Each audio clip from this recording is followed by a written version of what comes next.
बिस्मिल्लाहिर्रहमानिर्रहीम। Programme rule of law with Sajid Shah. नाज़रीन, आज बात करेंगे कानून के हवाले से। एक बार फिर कानून में बात करेंगे दीवानी कवानीन के हवाले से, और दीवानी कवानीन में बात करेंगे प्रॉपर्टी के हवाले से कि प्रॉपर्टी तकसीम कैसे की जाए।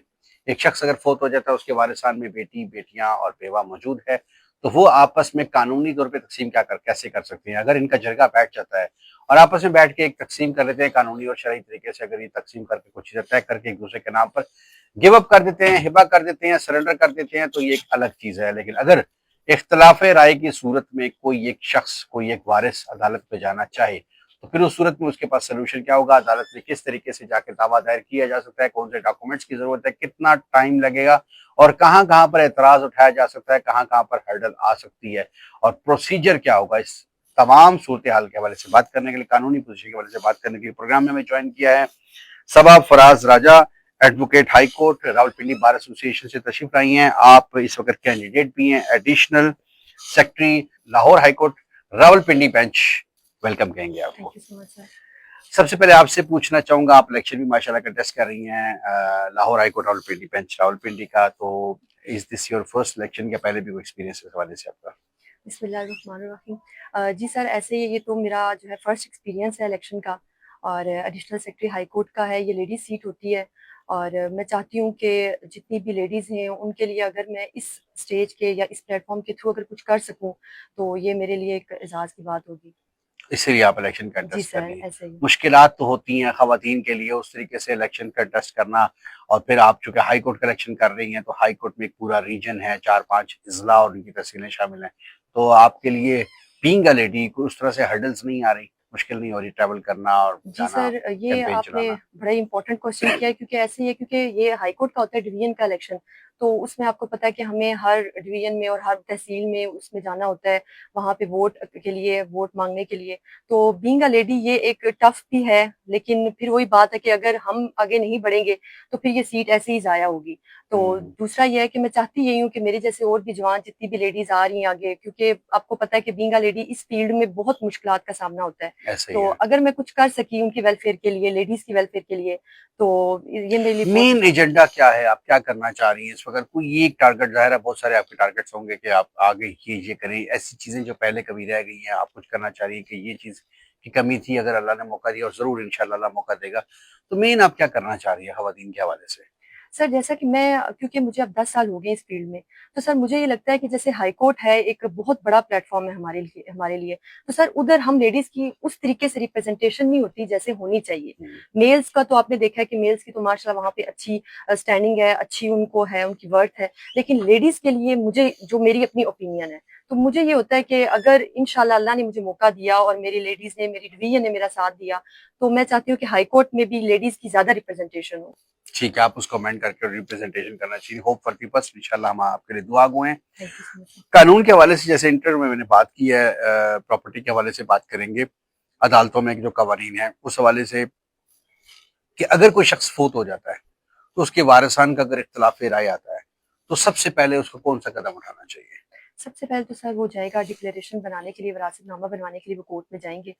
जब वो कोर्ट उनको विरासतनामा जारी कर देगा, उसके बाद वो वारिस डिक्लेयर हो जाएँगे। कैसे वरासतनामा जारी, कोई एप्लीकेशन देनी है हमने, क्या मतलब, थोड़ा सा एलोबरेट कीजिएगा ताकि एक आम शख्स समझ सके इसको। इसमें 2 तरह का होता है, एक मूवेबल हो जाती है और एक इमूवेबल इमूवेबल प्रॉपर्टी आ जाती है।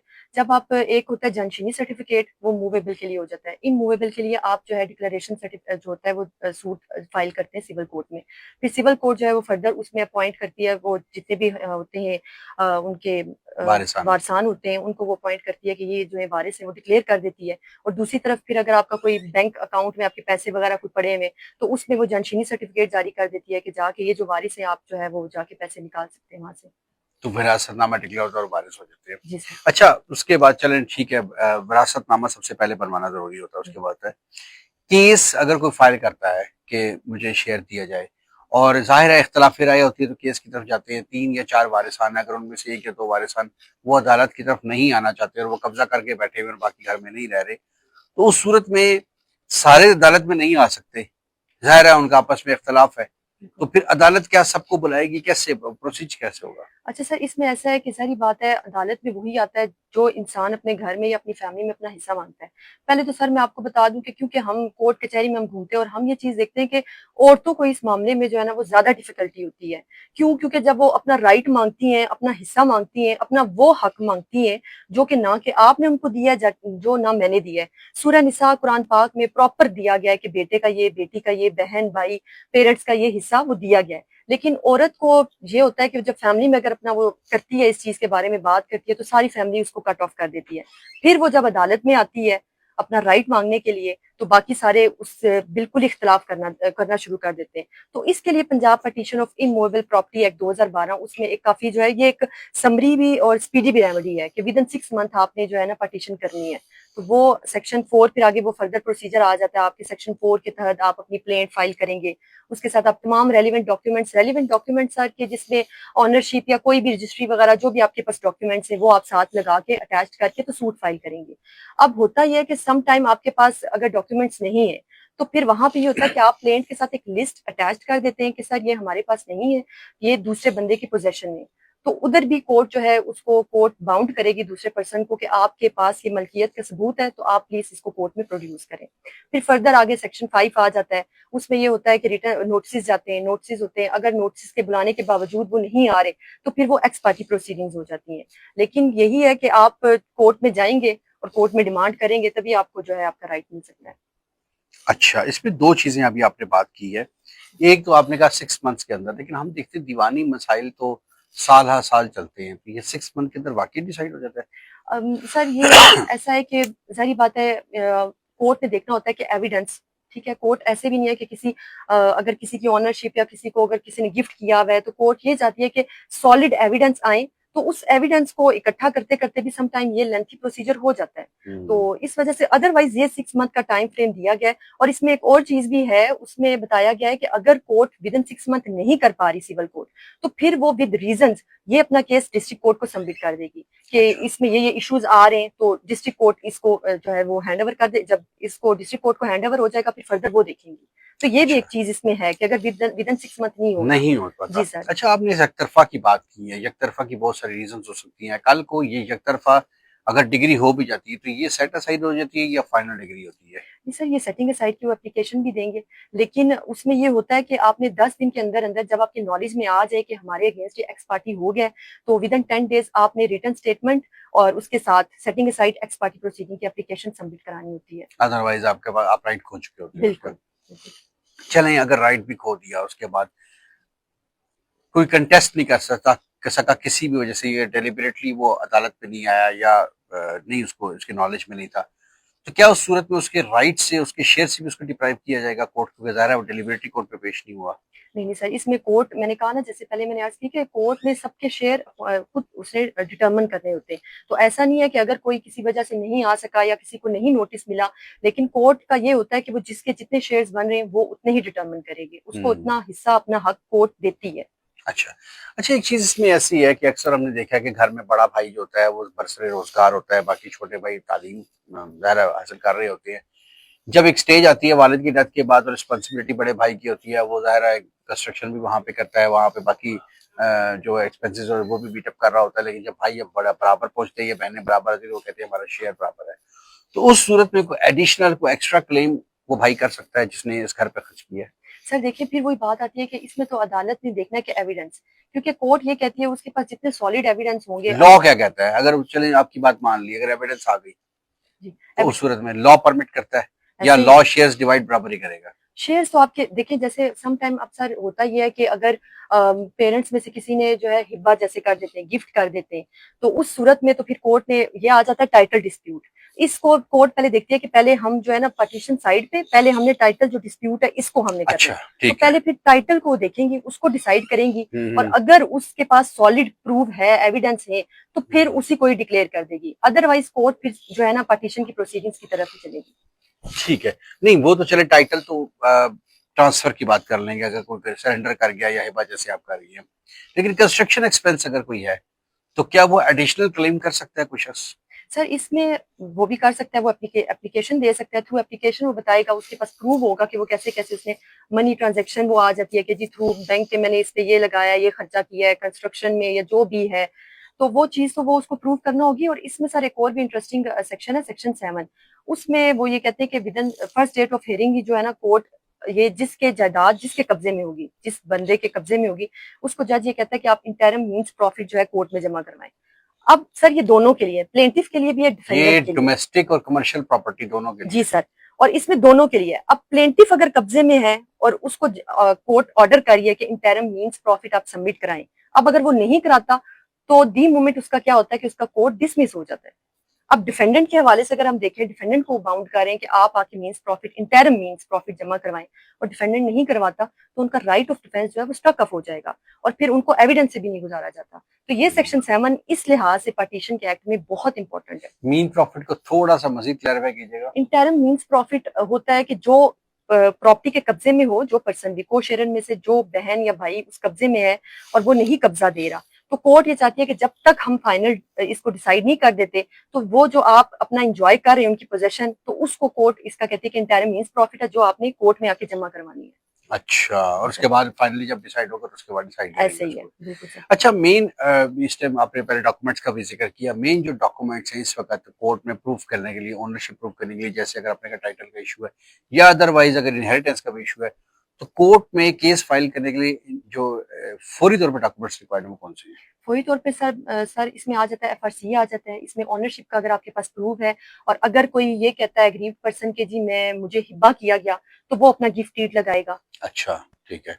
मतलब वो सारे डॉक्यूमेंट्स बेसिक आपने बिल्कुल डॉक्यूमेंट है, कोई रेलिवेंट क्लेम डॉक्यूमेंट्स। करेंगे तो वो, बिल्कुल या अगर वो एडिशनल क्लेम कर रहा है तो उसकी भी रिसीट्स, उसके डॉक्यूमेंट्स, उसका बिल्कुल। प्रूफ जो और है वो अगर भी साथ उसके लेके आएगा। पोजेशन में नहीं है तो इसमें ये भी है कि वो एक लिस्ट साथ लगाएगा प्लेंट के कि ये मेरी पोजेशन में नहीं है, ये उनकी पोजेशन में है, को हम्म। शेयर की। फिर कोर्ट उनको बाउंड करेगी कि आप वो जो डॉक्यूमेंट है वो आप कोर्ट में रिप्रेजेंट करें। और अगर डॉक्यूमेंट्री प्रूफ के साथ साथ वो विटनेस प्रोवाइड करता है कोर्ट के अंदर, तो उसकी भी वही कानूनी उसकी हैसियत भी है, बिल्कुल, उसकी भी वर्थ है। उसी तरीके से कोर्ट में होगा। बिल्कुल सर। अच्छा, ऑक्शन के हवाले से बताइए, अक्सर आप देखते हैं कि कोर्ट में जब केसेस चल रहे होते हैं, डिसाइड होने के टाइम आता है तो ऑक्शन प्रोसीडिंग होती है, बिल्कुल तो कोर्ट खुद से ऑक्शन कर सकती है, या जब कोर्ट ने डिग्री कर दिया उसके बाद जो क्लाइंट्स है, पार्टी है, लिटिगेंट है, वो खुद उसको ऑक्शन करेगा, और वो उसका जरा प्रोसीजर थोड़ा जी सा। सर। सर इसमें यह है कि सबसे पहले तो जब ये आपका पटिशन का चलता है प्रोसीजर, तो पहले रेफरी की तरफ जाते हैं कि रेफरी अगर अपॉइंट करना है। अब रेफरी अपॉइंट करने के लिए भी रिटर्न आपकी कॉन्सेंट चाहिए होती है सब को शेयर की। अगर एक को शेयर भी नहीं मानता इस चीज को तो फिर रेफरी अपॉइंट नहीं होता।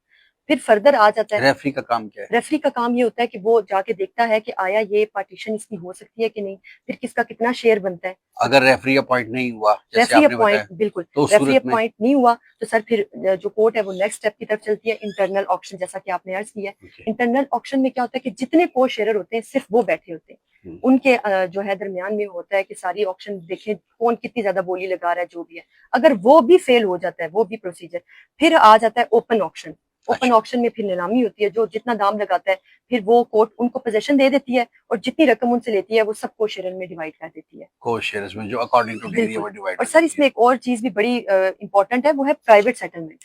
प्राइवेट सेटलमेंट का होता है लेकिन कि अगर फैमिली वाले को शेयर, अगर ड्यूरिंग ही आप कह देते हैं ना कि सूट के दौरान ही अगर उनकी आपस में सेटलमेंट हो जाती है कि ठीक है हम इतना इतना शेयर ले लेते हैं, लेकिन बिफोर ओपन ऑक्शन, तो वो भी आपके पास ऑप्शन है कि अगर फैमिली सेटलमेंट हो जाती है तो भी ठीक है। मतलब 3-4 उन्होंने प्रोसीजर वो दिए कोर्ट हैं से विड्रॉ हो जाएगा सारा ऐसे। कुछ? बिल्कुल सर, क्योंकि वो आपस में उनकी सेटलमेंट होगी तो फिर हम्म। आगे ओपन ऑक्शन में जाने की जरूरत ही नहीं।